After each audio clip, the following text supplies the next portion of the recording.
शङ्कराचार्यं केशवं बादरायणं सूत्रभाष्यकृतौ वन्दे भगवन्तौ ईश्वरो गुरुरात्मेति मूर्तिभेदविभागिने व्योमवद्व्याप्तदेहाय दक्षिणामूर्तये नमः। ॐ शान्ति शान्ति शान्ति।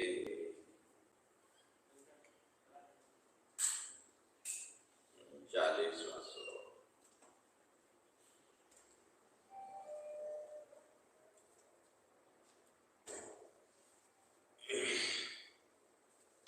ओम श्री परमात्मने नमः। ओम श्री परमात्मने नमः। श्री भगवानुवाच श्री भगवानुवाच न तदस्ति पृथिव्यां वा न तदस्ति पृथिव्यां वा दिवि देवेषु वा पुनः दिवि देवेषु वा पुनः सत्त्वं प्रकृतिजैर्मुक्तं सत्त्वं प्रकृतिजैर्मुक्तं यद्यपि स्यात् त्रिभिः गुणैः यद्यपि स्यात् त्रिभिः गुणैः ब्राह्मणक्षत्रियविषां ब्राह्मणक्षत्रियविषां शूद्राणां च परन्तप शूद्राणां च परन्तप कर्माणि प्रविभक्तानि कर्माणि प्रविभक्तानि स्वभावप्रभवै गुणैः स्वभावप्रभवैः गुणैः समोदमस्तपः शौचं शमोदमस्तपः शौचं क्षान्तिरार्जवमेव च शान्तिराजवमेव च ज्ञानं विज्ञानमास्तिक्यं ज्ञानं विज्ञानमास्तिक्यं ब्रह्मकर्म स्वभावजं ब्रह्मकर्म स्वभावजं शौर्यं तेजो धृतेदाख्यं शौर्यं तेजो धृतेर्दाक्ष्यं युद्धे चाप्यपलायनं युद्धे चाप्यपलायनं दानमीश्वरभावश्च दानमीश्वरभावश्च क्षात्रं कर्म स्वभावजं शास्त्रं कर्म स्वभावजं कृषिगौरक्ष्यवाणिज्यं ऋषिगौरक्षवाणिज्यं वैश्यकर्म स्वभावजं वैश्यकर्म स्वभावजं परिचर्यात्मकं कर्म परिचर्यात्मकं कर्म शूद्रस्यापि स्वभावजं शूद्रस्यापि स्वभावजं स्वे स्वे कर्मण्यभिरतः स्वे स्वे कर्मनिरतः संसिद्धिं लभते नरः संसिद्धिं लभते नरः स्वकर्मनिरतः सिद्धिं स्वकर्मनिरतं सिद्धिं यथा विन्दति तच्छृणु। यथा विन्दति तच्छृणु। तो विचार चल रहा था इन तीनों गुणों का।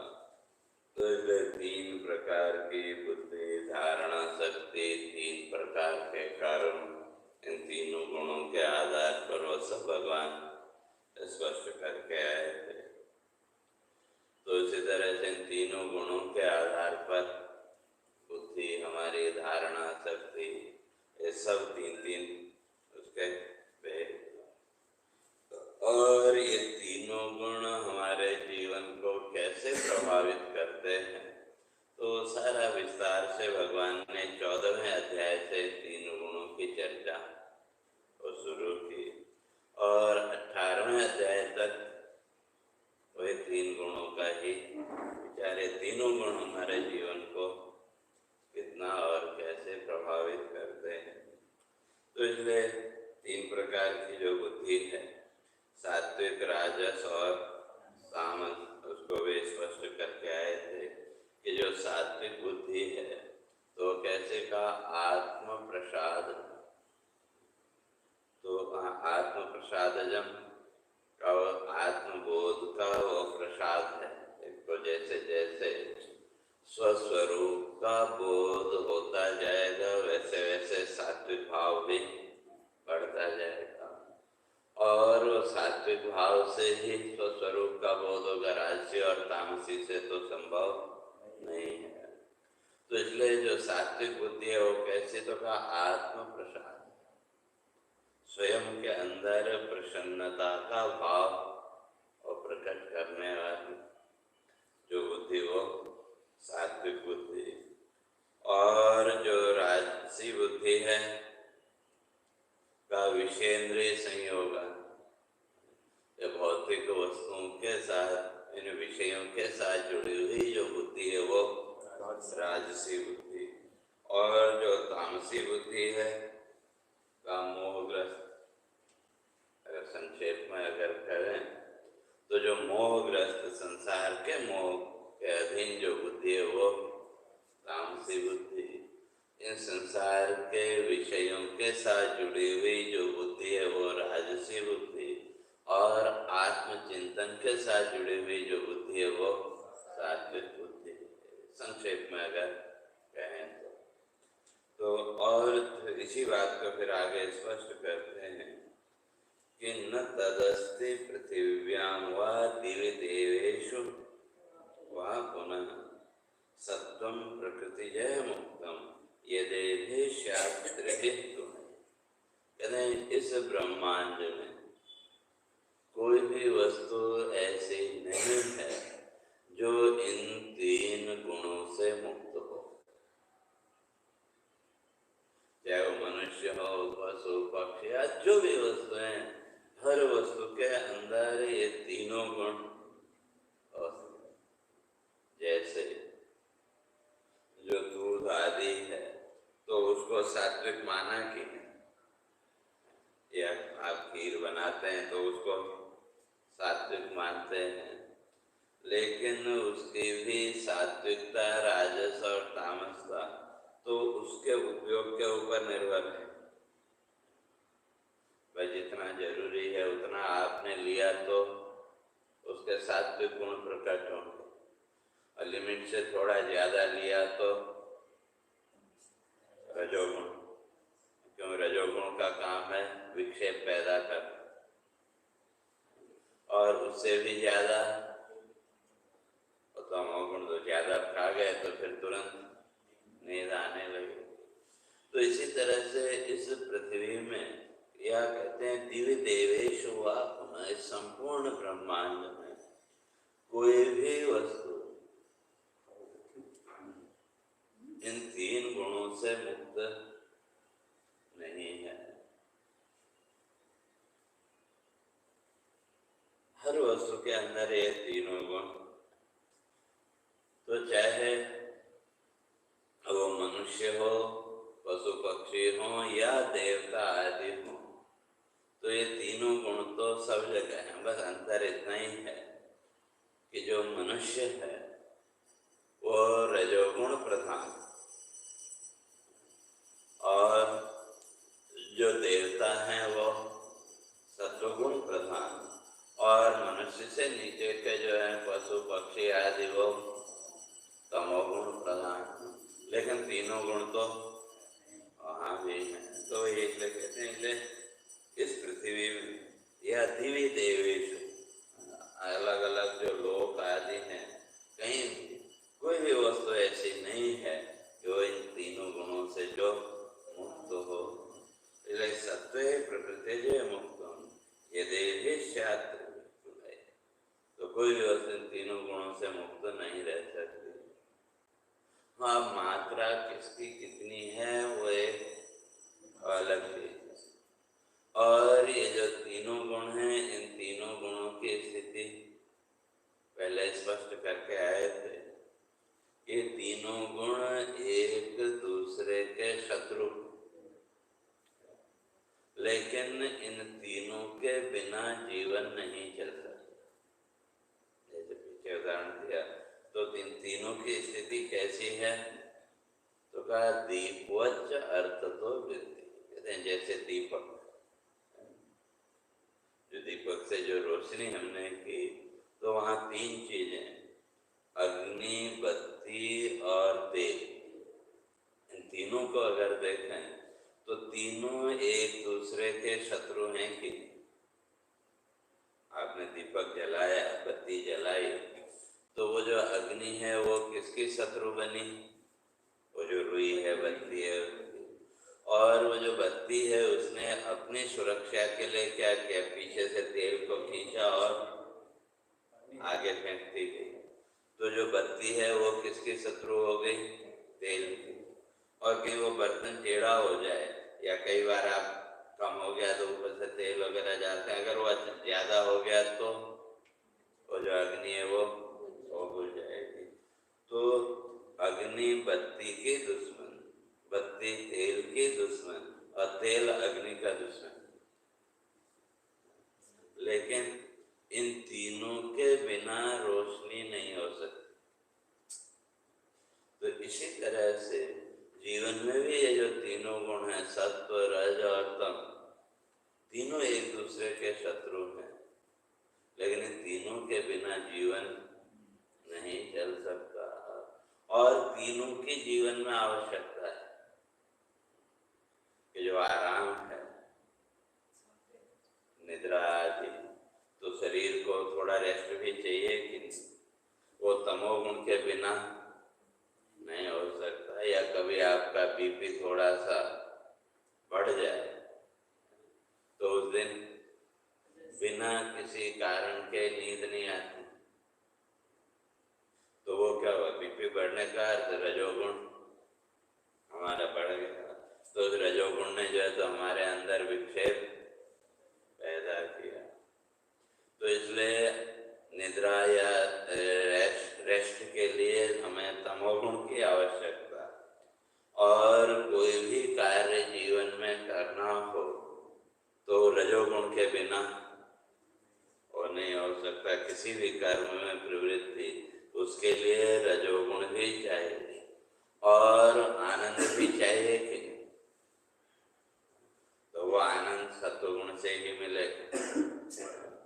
तो इसलिए क्रिया भी जीवन में आवश्यक है, आनंद भी आवश्यक है और निद्रा भी आवश्यक है। अगर इन तीनों में से अगर एक चीज न हो तो भी जीवन नीरस हो जाएगा। तो इसलिए ये जो तीनों गुण का, इन तीनों गुणों से तो रहित कोई भी वस्तु इस संसार में है ही नहीं।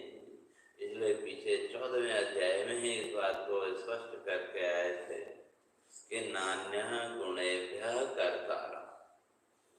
ये जो कर्ता, जो साधक है, जिस दिन उसने ये जान लिया कि नान्यः गुणेभ्यः, इन तीन गुणों के अतिरिक्त इस संसार में और कुछ है ही नहीं, तो जिस दिन ये बोध हो गया तो उस दिन फिर उसकी संसार के साथ जो आसक्ति है वो अपने आप छूट जाएगी।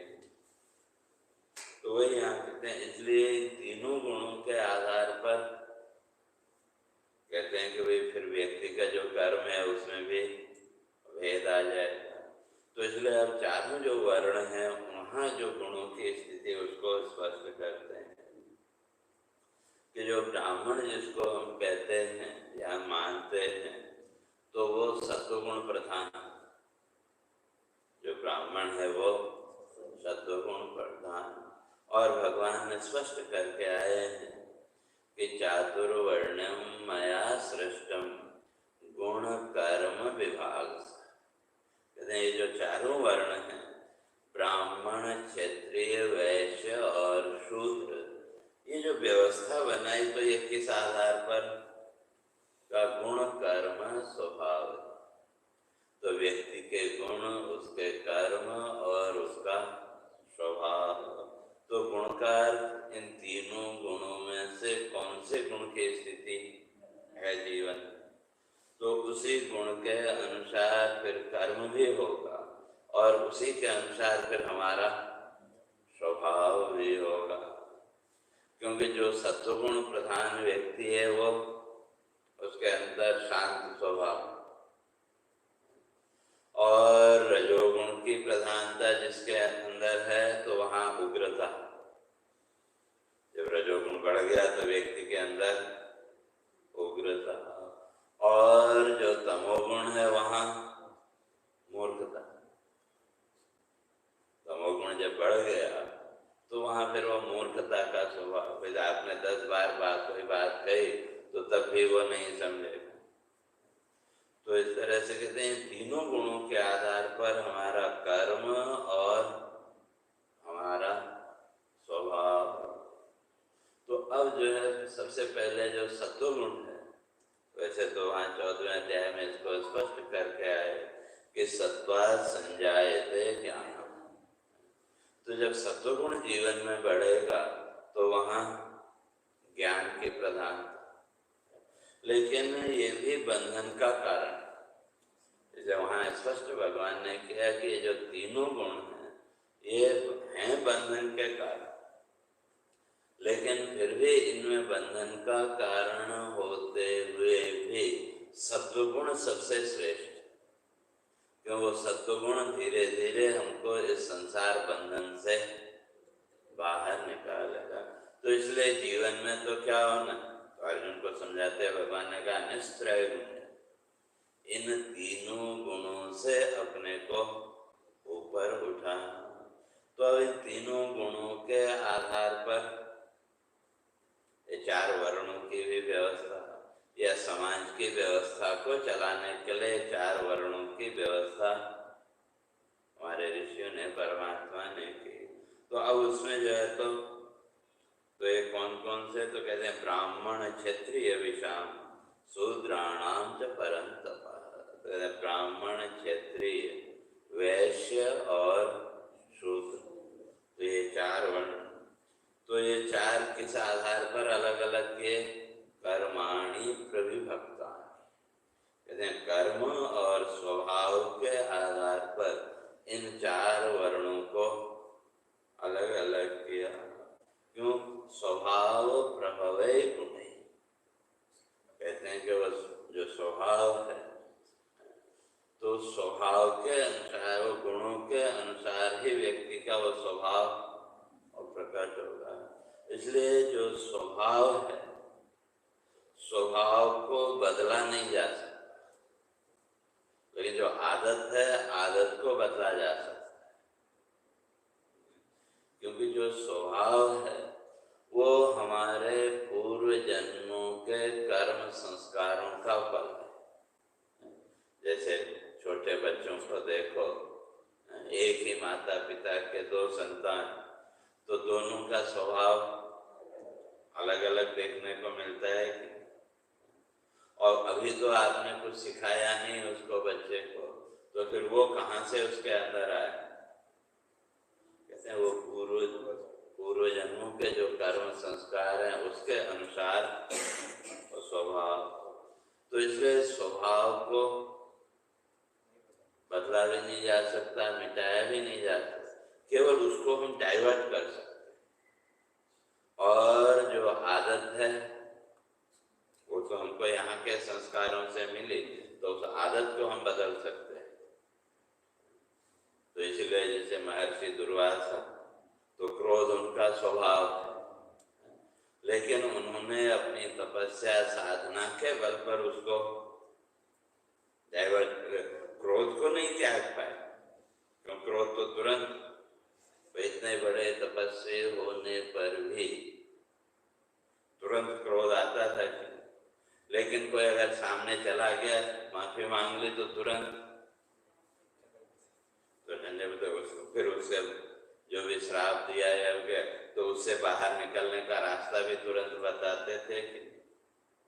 तो वो क्या, वो साधना के द्वारा उन्होंने अपने आप को, लेकिन क्रोध का जो स्वभाव है उसको नहीं मिटा पाया। तो इसी तरह से कहते हैं जो स्वभाव है, स्वभाव को हम नहीं मिटा सकते, जो वो तो पूर्व जन्मों के कर्म संस्कारों के अधीन और है। तो अपना स्वभाव कैसे समझे, कैसा है मेरा स्वभाव, क्या है, कैसे समझे? नहीं, स्वभाव तो सामान्य, उसमें तो जैसे छोटे बच्चे हैं, जो एक स्वाभाविक जो हमारी प्रवृत्ति, जैसे एकदम से जो, जैसे महर्षि दुर्वासा, भाई कोई भी थोड़ा सा भी गलत हुआ तो तुरंत उनको क्रोध आता था। तो उसी तरह से जीवन में जो सामान्य कि वे अचानक जो होता है कि वे नहीं चाहते लेकिन फिर भी, जैसे कई लोगों का होता है भाई, जैसे ऑफिस में है या उसमें भी है भाई, हमको सब चीज प्रॉपर होनी चाहिए, परफेक्ट होनी चाहिए। कई लोगों का होता है भाई जो चीज जहाँ रखी है वहीं होनी चाहिए, अगर वो वहाँ नहीं रखी है तो तुरंत मन में विक्षेप आदि आए। तो इस तरह से हमारे जीवन की सहज वृत्ति क्या है, तो वही हमारा स्वभाव, बाकी तो सब हमने ओढ़ा हुआ। और दूसरा स्वभाव का अर्थ क्या, स्वम आत्मानं भावयति प्रकाशयति इति स्वभाव। तो जो हमें, हमको जो प्रकट करने वाला, जैसे कई बार एक ऐसे मुझे कथा याद आ गई, एक लड़का था तो उसको, कई लोगों का होता है कुछ भी बोलो तो उल्टा ही बोले, भाव गलत नहीं है लेकिन उसका वो स्वभाव है कि वो कितना भी कुछ करे वो उसको नहीं बदल सकता। तो मतलब एकदम क्या बोलते हैं, एकदम कड़क या अखड़ बोलना, कोई भाषा में नरमी नहीं होती किसी किसी के, और किसी किसी का है वो गाली भी दे रहा होगा तो इतनी नरमी से बोलेगा कि आपको लगे कि नहीं, तो वो क्या है, वो स्वभाव। तो एक लड़का, तो एक बार उसने जो है तो एक आदमखोर बाघ को मार दिया। तो आदमखोर बाघ को मार दिया तो राजा तक खबर पहुंची। तो राजा ने बुलाया, फिर उसने भी इतना बड़ा काम किया है तो वे उसको कुछ इनाम देना चाहिए। तो जब उसको निमंत्रण मिला तो अब उसकी जो पत्नी है वो जानती है कि वे तो कुछ न कुछ उल्टा बोले। तो उसको कहते हैं एक मिश्री का वो दे दिया पैकेट, तो ये जो है तो मुंह में डालते जाना और राजा के सामने मीठा बोलना। तो वो कहा ठीक है। तो मिश्री खाते खाते वहाँ पहुंचा। अब राजा ने इसको बैठाया, क्या राजा आया तो राजा ने पूछा भाई ये क्या तुमने इसको मारा शेर को? बोलते फिर तुम्हारे बाप ने मारा क्या? मैंने नहीं मारा। तो अब राजा को आए बंद करो इसको, अकल ठिकाने आ जाए तो इसमें तो फिर बात करेंगे। तो इस तरह से वो जो स्वभाव, तो वो जो है तो कितना भी आप कुछ करो उसको आप नहीं बदल सकते, लेकिन उसको अपनी साधना के द्वारा हम उसको डाइवर्ट कर सकते, लेकिन उसको बदल नहीं सकते। तो इसलिए स्वभाव प्रभाव ही गुण है। तो इसलिए वो जो गुण आदि हैं तो फिर वो स्वभाव के अनुसार फिर गुण भी होंगे और गुणों के अनुसार फिर वो स्वभाव, तो वो चलता रहेगा। तो इसी तरह से जो ब्राह्मण जिसको हम कहते हैं तो उसके स्वाभाविक जो गुण हैं वो क्या है?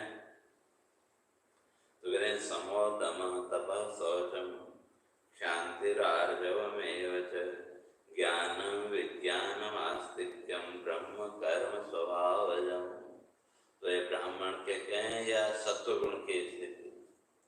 तो जिसके जीवन में सत्वगुण है तो उसके जीवन में कहते हैं ये स्वाभाविक रूप से ये कर्म। तो क्या क्या? सम।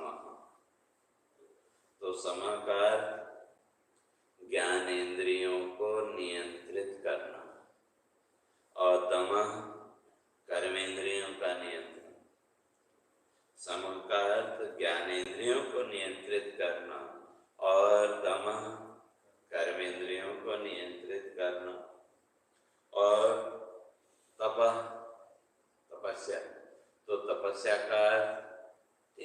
जिसको हम लोग व्यवहार में तपस्या मानते हैं वो भी है, लेकिन तपस्या का लक्षण ही किया। नियमेन इंद्रिय मनसो अनुष्ठानम तप, नियम पूर्वक मन और इंद्रियां इनको एक जगह स्थापित करना, तो उसी का नाम है तपस्या। तप कोई ऐसा नहीं कि हम एक जगह बैठे हैं तो मन कहीं जा रहा है, इंद्रियां कुछ और कर रही हैं और उसको तपस्या मान रहे नहीं। इसलिए नियम पूर्वक, और जब कोई भी नियम हम जीवन में बनाते हैं तो उस नियम में अपने आप में एक शक्ति होती है, तो इसलिए का नियम है, पहले इसके लिए नियम। तो इसलिए नियमेन इंद्रिय मनसो अनुष्ठान, हमारी जो इंद्रियां और हमारा जो मन, उसको एक जगह स्थिर करना, जो भी हमारा लक्ष्य जो भी वह है वहाँ उसको स्थिर करना, तो उसी का नाम है तप। इसलिए समो दमः तपश्चैवम्, तपः शौचम, शौच, शौच माने पवित्रता। तो पवित्रता, बाह्य पवित्रता भी और आंतरिक पवित्रता भी, क्योंकि जब ये तीन चीजें जीवन में हैं, ज्ञानेंद्रिय और कर्मेंद्रिय, इन दोनों को नियंत्रण करना, और तपस्या, वही तपस्या हो गई एक तरह से, तो कहते हैं शौचम, तो जीवन में पवित्रता भी आएगी। और वो जो पवित्रता है, शुद्धता है, तो कौन सी? आंतरिक शुद्धता, क्योंकि जो बाह्य शुद्धता है तो वो तो रोज स्नान आदि के द्वारा हमारे शरीर की बाह्य शुद्धता, तो जो आंतरिक शुद्धता है, मन की शुद्धता के लिए का नित्य कर्म, मन की शुद्धता के लिए नित्य कर्म, और वो नित्य कर्मों में जो भी हम भगवान की पूजा अर्चना करते हैं वो, और उसके साथ साथ शास्त्र चिंतन, इसलिए शास्त्र चिंतन को वहाँ ज्यादा महत्व दिया। आंतरिक जो शुद्धि है वो शास्त्र चिंतन के बिना संभव नहीं है। तो इसलिए समो दमः तपः शौचम, और शांति आर्जवमेव, शांति, शांति का भाव, और आर्जवम सरलता। तो यहाँ शांति, शांति का अर्थ क्षमा का भाव, और ये जो क्षमा है, परमात्मा ने केवल मनुष्य को ये गुण दिया है। इस सृष्टि में बाकी जितने भी प्राणी हैं, वो जो क्षमा की जो शक्ति है वो बाकी किसी के पास नहीं है, क्योंकि जो देवता हैं वो तो तीसरे अध्याय में भगवान ने स्पष्ट किया, परस्परम भावयत, आपने देवताओं को कुछ अर्पित किया तो बदले में देवताओं ने आपको कुछ दे दिया, ऐसा बराबर हो। जैसे व्यापार में वह हमको किसी ने कुछ दिया तो हमने बदले में उसको दिया, तो वो देवता। और जो पशु पक्षी हैं तो वहाँ बदले की भावना, प्रतिहिंसा का भाव, और जो मनुष्य है तो क्या मनुष्य के पास क्षमा का भाव, तो वो क्षमा का जो गुण है वो केवल मनुष्य के पास। और वो जो क्षमा का भाव है, कहते हैं वो बिना सत्वगुण के, बिना ज्ञान के जीवन में नहीं आ सकता। और आर्जवम, सरलता, तो जैसे जैसे हमारे जीवन में सत्वगुण बढ़ेगा तो वैसे वैसे हमारे जीवन में सरलता, सरलता का सहज, हर वस्तु को, हर घटना को एक सहज भाव से स्वीकार करना। जैसे जब कभी सत्वगुण का भाव हमारे अंदर बढ़ा रहता है तो उस समय कोई घटना या कुछ हुआ, अरे होता है, कोई बात नहीं, तो आपने सहज में उस घटना को स्वीकार कर लिया। अगर रजोगुण का भाव बढ़ा हो तो चाहे वो घर में है, बाहर है, कहीं भी है, भाव पैदा किया। तो न चाहते हुए भी उस समय क्या होता है, कोई कोई कड़वा शब्द मुंह से निकल जाता है। तो वो जो फिर बाद में भले हमको पश्चाताप हुआ, लेकिन वो हम नहीं चाहते थे, फिर भी वो निकला। तो किसके कारण? रजोगुण के अधिकता के कारण। तो इसलिए कहते हैं जो सत्वगुण है, सत्वगुण का लक्षण यही है कि जैसे जैसे वो सत्वगुण हमारे जीवन में बढ़ेगा, तो वैसे वैसे हमारे जीवन में सहजता, चाहे सरलता कहे तो सरलता नहीं, सहजता। क्योंकि सरलता तो तमोगुण का भी लक्षण है। जिसकी बुद्धि ज्यादा काम नहीं करती, तो उसके अंदर भी सरलता है कि नहीं, तो उसकी बुद्धि समझ में, इसलिए जो है वो सामने उसने छोड़ दिया। तो इसलिए वो सत्वगुणी हो गया ऐसा नहीं, वहां तमोगुण की प्रधानता है। तो इसलिए सरलता तमोगुण में भी संभव है, लेकिन सहजता सिर्फ सत्वगुण के द्वारा ही, सहजता का इक्वल रहे, लाभ हानि दोनों में समान रहना, बैलेंस। दोनों ही अवस्थाओं में हमारे चित्त में किसी प्रकार का विक्षेप न आए, वो सहजता। और ज्ञानम विज्ञानम आस्तिक्यम, और ज्ञान का संसार का ये जितना भी ज्ञान है का ये तो सब अज्ञान है। तो इसलिए ज्ञान केवल वो जो तत्व है, उस तत्व को जानने के लिए जो कुछ भी हमने किया वही वास्तव में ज्ञान है। और वो जो ज्ञान है, ज्ञान एक रूप है, ज्ञान में भेद नहीं है। जैसे दूध, चाहे वो गाय का दूध हो, चाहे भैंस का दूध हो, चाहे गाय लाल लाल हो, काली हो, लेकिन दूध का रंग तो एक ही नहीं। तो इसी तरह से जो ज्ञान है वो हमेशा एक रूप है, उसमें भेद, लेकिन उसको समझने में भेद हो सकता है, लेकिन ज्ञान तो हमेशा एक रूप ही है। तो कैसा? तो जैसा हमारा अपने होने का ज्ञान, हमारा जो अपने अस्तित्व का जो ज्ञान है वो कैसा है, तो उसको हम शब्दों के द्वारा नहीं करते, लेकिन उसका अनुभव है कि मैं हूँ, ये अनुभव है कि। तो जैसे स्वयं के होने का अनुभव हमको है, तो उसी तरह से संसार के जितने भी प्राणी हैं, हर एक को अपने अस्तित्व का अनुभव है कि नहीं। तो वो अनुभव सबका एक जैसा है कि नहीं। तो मेरा अनुभव अलग हो, दूसरे का अलग हो, ऐसा अपने होने का जो अनुभव है वो सबका एक समान। तो वो जो तत्व है, उसको जानने की जो प्रक्रिया है, उसी को ज्ञान का। बाकी तो ये सब क्या है? अज्ञान है। अर्थात ज्ञान का जो आपको, जो ज्ञान आपको इस संसार के बंधन से मुक्त करे, वो ज्ञान, और बाकी सब अज्ञान। और कहते हैं जब वो ज्ञान आएगा तो ज्ञानम विज्ञान, और विज्ञान का साइंस नहीं, अनुभव।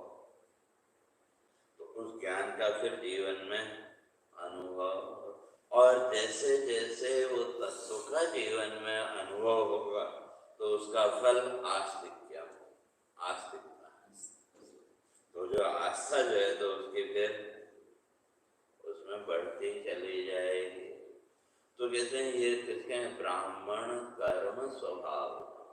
कहते हैं जो ब्राह्मण है उसके अंदर ये स्वाभाविक गुण।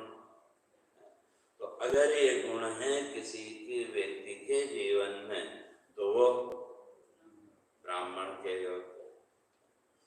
और अगर केवल आजकल तो क्या है, जाति से हमने जन्म से वो सब उसको कर लिया, लेकिन भगवान कहते हैं कि वे जन्म से नहीं,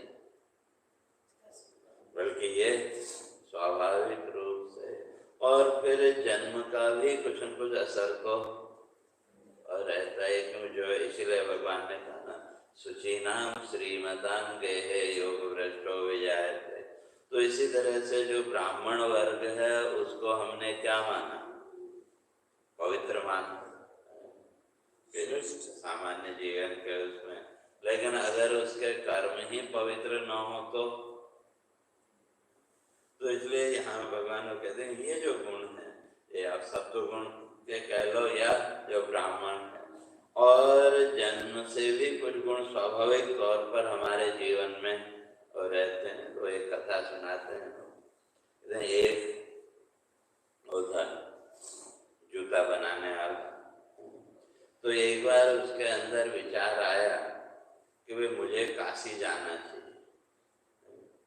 तो पहले पुराने जमाने में एक काशी करवट शब्द चलता था।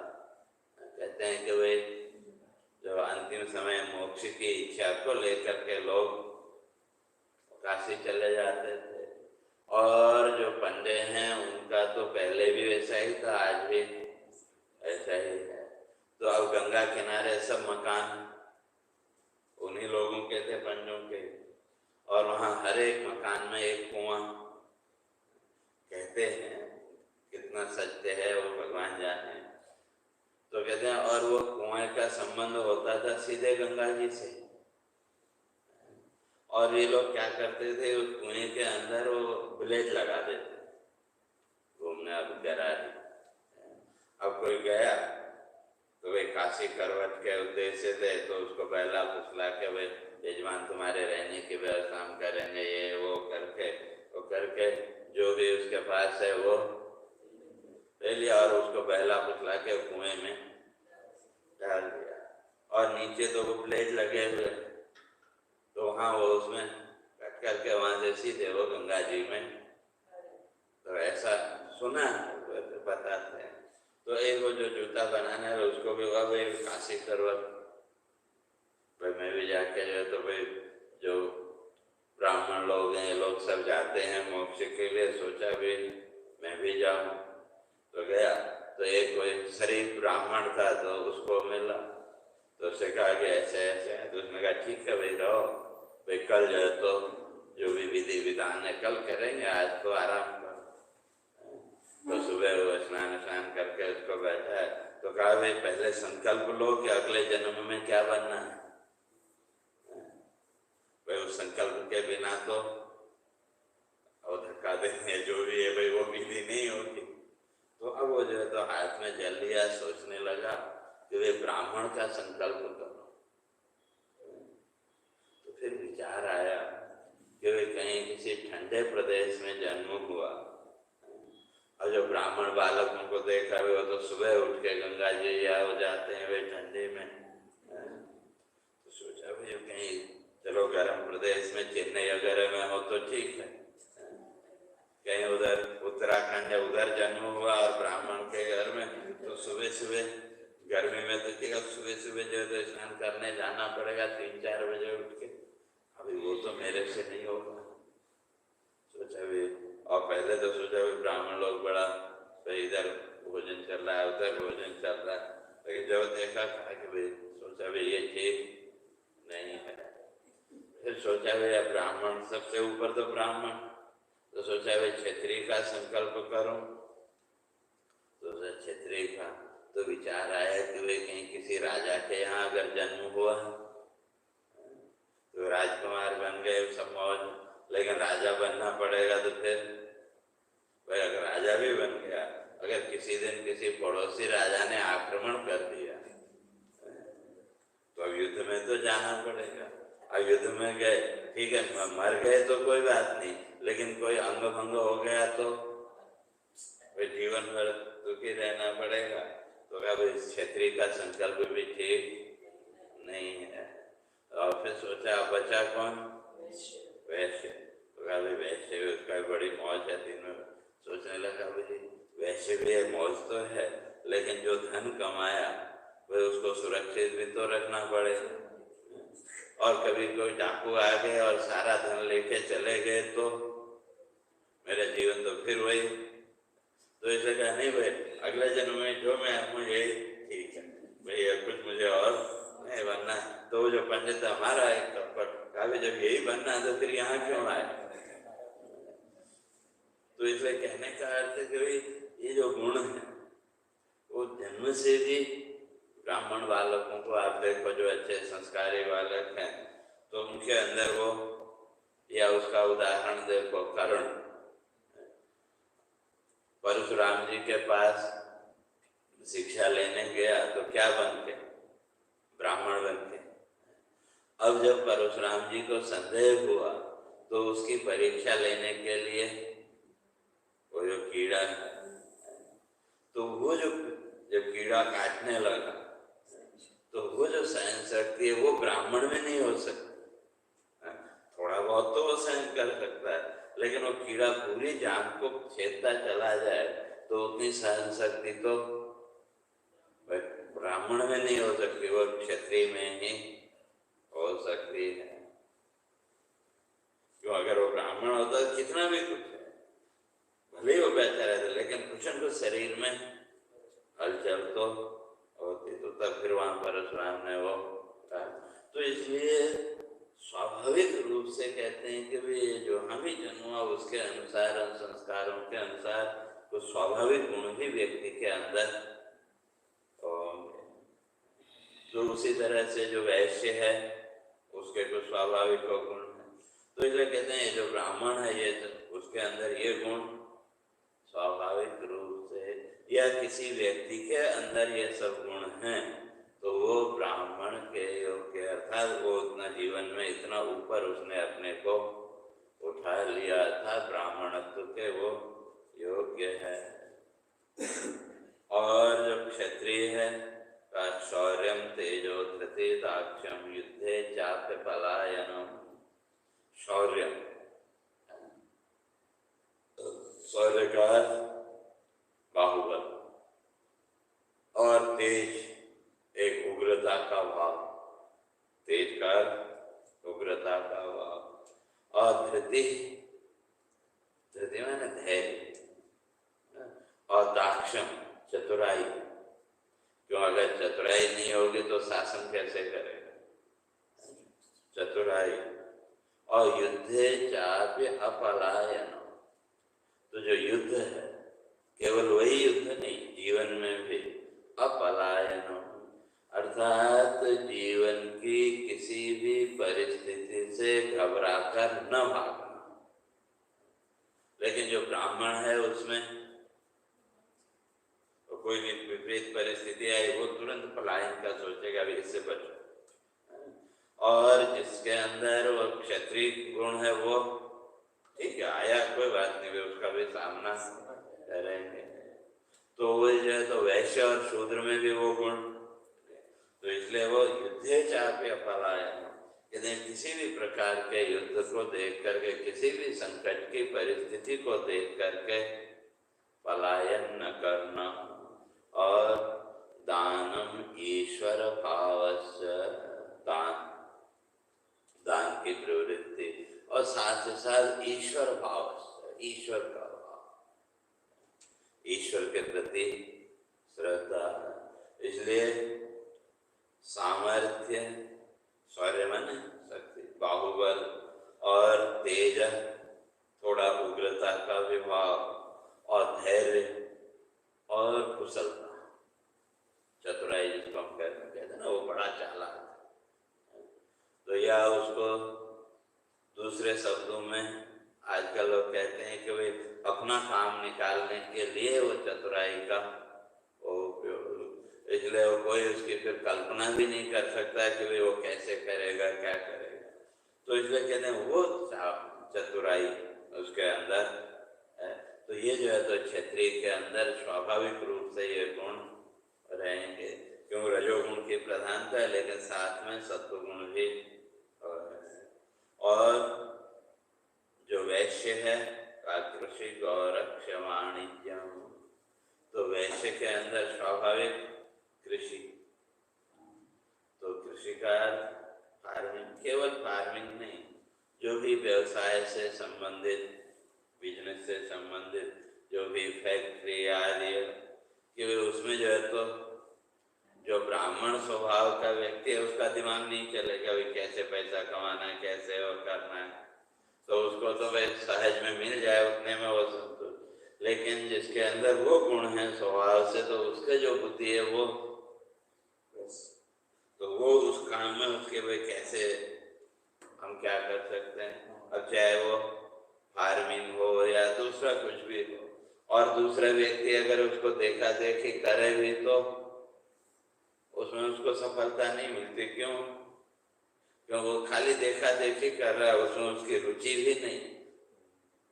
लेकिन जिसके अंदर वो गुण है तो वो जो है तो फिर उसके लिए वो उसका सारा कंसंट्रेशन फिर उसका वहाँ है भाई कैसे करना है, क्या करना है। तो इसलिए कहते हैं कृषि का अर्थ वहाँ केवल फार्मिंग नहीं, तो ये फैक्ट्री आदि जो कुछ भी है तो वो सब कहते हैं कृषि। और गौ रक्षा, गौ की रक्षा। तो और गौ का ठीक है वो गाय आदि होते हैं, लेकिन गो इंद्रिया, इसीलिए कहा बिना गो रसम को रस क्षत्रियाण, बिना गो रसम को रस तपस्विना। कहते हैं जो तपस्वी है उनके जीवन में भी क्या चाहिए? गोरस। और गोरस का अगर सीधा अर्थ करेंगे तो वहाँ दूध और घी। लेकिन भाई जो तपस्या कर रहा है तो इसलिए वहाँ वो गोरस नहीं, वहाँ गो का अर्थ है इंद्रियां।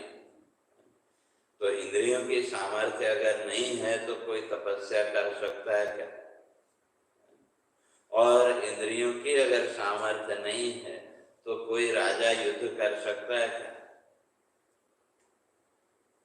तो इसलिए हो सकते, तो यहाँ गौरक्षा माने वो जो इंद्रिय, क्योंकि जो बिजनेस है, व्यापार है, वो उसके बिना तो संभव नहीं। और केवल अपनी इंद्रियां नहीं, वह आपके यहाँ जो भी काम करने वाले हैं तो वो भी आपके हाथ पैर हैं कि नहीं, चाहे वो निचले तबके का हो या ऊपरी तबके। तो जो व्यापारिक बुद्धि जिसकी है तो वो हर एक को साध के चलेगा कि नहीं। और जिसके अंदर रजोगुण का भाव ज्यादा है, थोड़ा उभरता है तो कहीं थोड़ा सा कुछ हुआ वह निकलो यहाँ। लेकिन जिसकी दृष्टि व्यवसाय में उसमें है तो वो ठीक है थोड़ा बहुत चलता है, तो वो सबको संभाल के चलता है कि नहीं। तो अगर सबको संभाल के नहीं चलेंगे तो चाहे वो बिजनेस हो या कुछ भी हो तो कैसे चलेगा।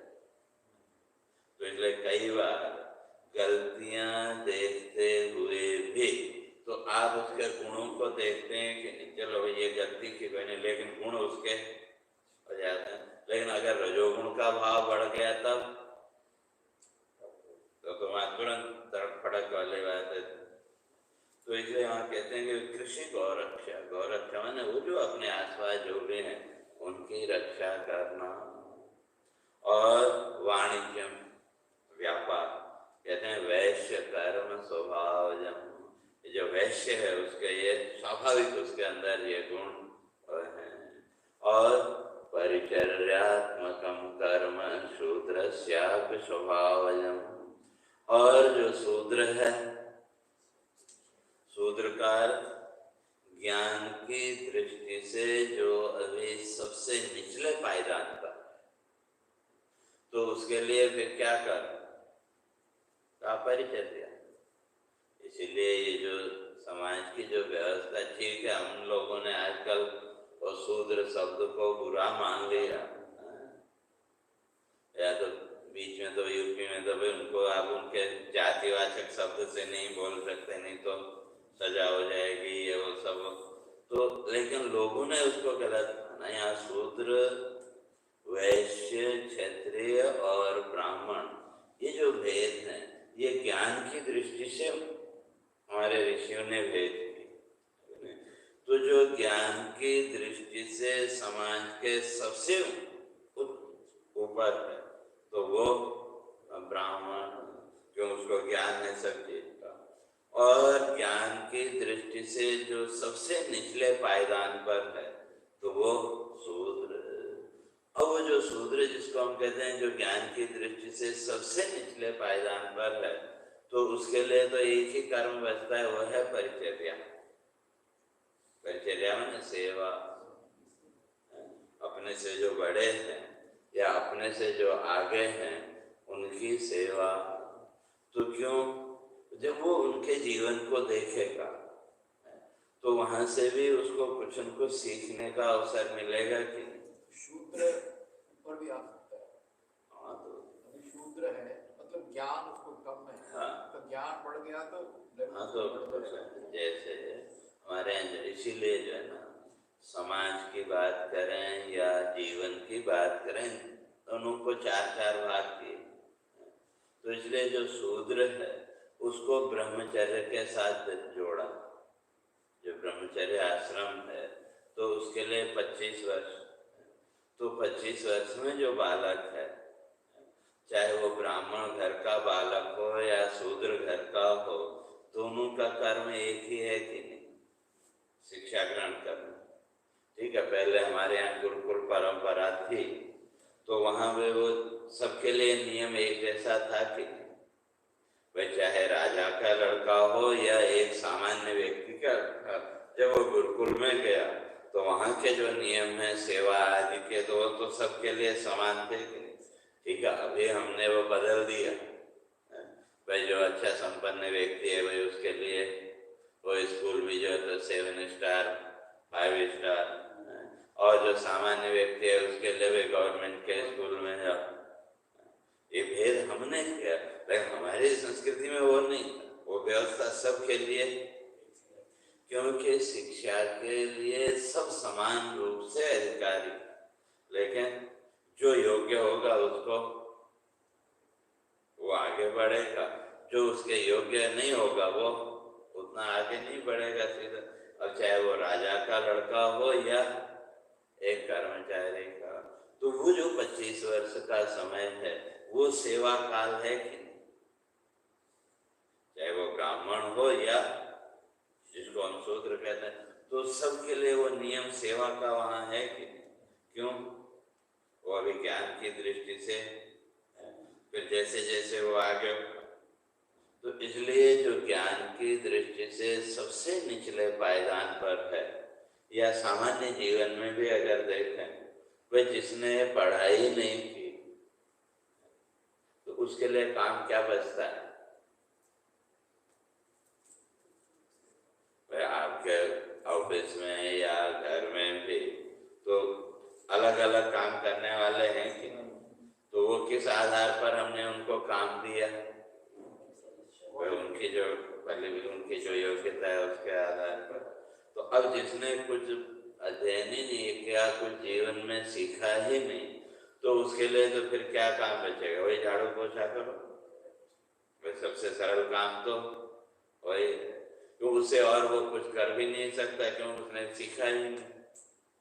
लेकिन जब वो करते करते जब अपने से आगे वाले लोगों को वो देखेगा तो उसके अंदर भी आगे बढ़ने की जिज्ञासा पैदा होगी कि? तो इसीलिए कहा कि वो जो सबसे निचले पायदान पर है तो उसके लिए सेवा का विधान। क्यों? उसके अलावा उसको कुछ आता नहीं, तो इसलिए उसके लिए उसको तो सेवा ही करनी पड़ेगी और कोई ऑप्शन है ही नहीं। और जब उसने देखा अपने से आगे वालों को, उसको जब उससे सीखने की उसके अंदर जिज्ञासा हुई, तो वो दूसरे पायदान पर, और दूसरे पायदान पर है वैश्य। और वैश्य का काम क्या है? इकट्ठा करना। तो जब व्यक्ति के अंदर उसी तरह से यहाँ ज्ञान की दृष्टि से भी उस ज्ञान का संग्रह करने की प्रवृत्ति जब हमारे जीवन में आई, तो मैं ये भी जानूं, ये भी जानूं, ये भी जानूं, या कि भाई ये भी मुझे सीखना है, ये भी मुझे सीखना है। जब वो प्रवृत्ति जीवन में आई तो कहाँ पहुंच गए? सेकंड स्टेप पे वैसे के उससे। तो अब हमने अर्जित तो किया, अब उसकी सुरक्षा भी करनी पड़ेगी कि?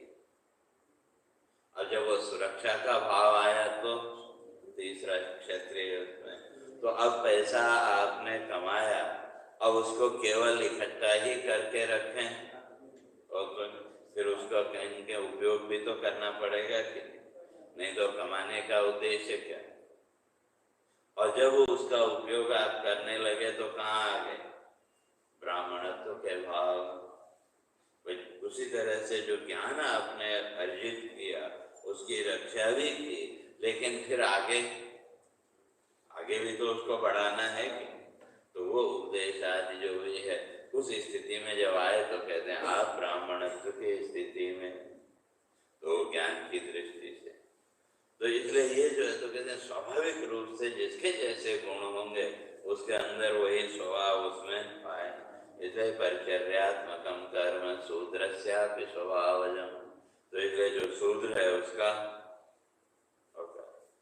तो इसलिए जो जिस योग्य है स्वस्व कर्म स्वे स्वे कर्मण्य भी रहता है, कहते हैं जो जहाँ है जिसकी जो योग्यता है, अगर वो उसके अनुसार जीवन में कार्य करेगा तो उसको सफलता मिलेगी। और नहीं तो वो हिंदी का एक मुहावरा, वे धोबी का कुत्ता, योग्यता है नहीं, उतना वो है नहीं, और हम आज अपने से आगे देख करके हम सोचे नहीं मैं वो करूं, तो उसका परिणाम कई लोग है चाहे बिजनेस आदि की भी अगर बात करें, वह दूसरे को देख करके नहीं हमको भी ये कर, और उसका न अनुभव है न जानकारी है, और उसका परिणाम क्या होता है, नुकसान हुआ। और उसमें फिर न इधर के रहे और न उधर के रहे, वे लोगों से कर्जा भी लिया, वो भी लिया, और नुकसान हुआ तो अंत में फिर वो दुखी। तो इसलिए यहाँ कहते हैं स्वे स्वे कर्मण्य भी रहता है संसिद्धिम लभते नर। इसलिए कहा ये जो चारों वर्ण जो भगवान ने व्यवस्था की, तो उसके अनुसार जो जो अपने अपने कर्म में लगा हुआ है, कहते हैं उसी के द्वारा उसको सफलता मिलेगी, सिद्धि मिलेगी। सफलता का तो एक एक सीढ़ी आगे बढ़ता चला जाएगा, और उसी को धर्म भी का। इसलिए महाभारत में स्पष्ट किया चतुर्णाम अपि वर्णानाम आचारो धर्म पालनम। कहते जो चारों वर्ण हैं, इन चारों वर्णों के लिए जिन जिन कर्मों की व्यवस्था हमारे ऋषियों ने बनाई है, कहते हैं उन कर्मों का पालन करना ही धर्म है। तो ब्राह्मण चाहे अब जाति ब्राह्मण कहें, जाति तो जाति से जन्म से जो ब्राह्मण है, कहते हैं वो ब्राह्मण कुल के लिए जिन कर्मों का विधान हमारे ऋषियों ने किया, तो उनका पालन करना ही उसका धर्म। तो उसी तरह से जो क्षत्रिय है उसके लिए वैश्य जो है उसके लिए, इसलिए अपने अपने कर्म का पालन करना उसी का नाम धर्म। और आचार भ्रष्ट देहानाम भवे धर्म परान्मुख।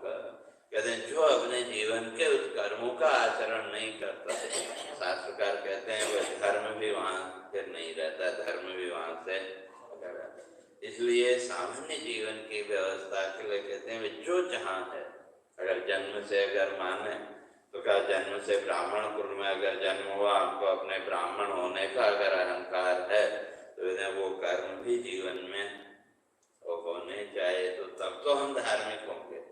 नहीं तो अहंकार में तो फिर अहंकार तो पतन का कारण।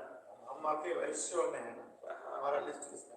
अब तो व्यापार तो वैसे बाकी अब कि भाई अब जो परंपरा पहले से जैसी वो चली आ रही है, तो वो लौकिक परंपरा वो क्या है, तो वो तो भाई मुझे नहीं मालूम। तो इसलिए तो वहाँ स्वाभाविक रूप से तो कुछ गुण पूर्व जन्म के जो कर्म संस्कार हैं उसके अनुसार ही हमारे जीवन, क्यों उसी के अनुसार फिर हमारी रुचि बनेगी। भले ही जन्म हमारा कहीं भी हो, वह एक ब्राह्मण कुल में जन्म हुआ और शौक उसने दुकान खोली जूते की, तो उसको क्या कहोगे,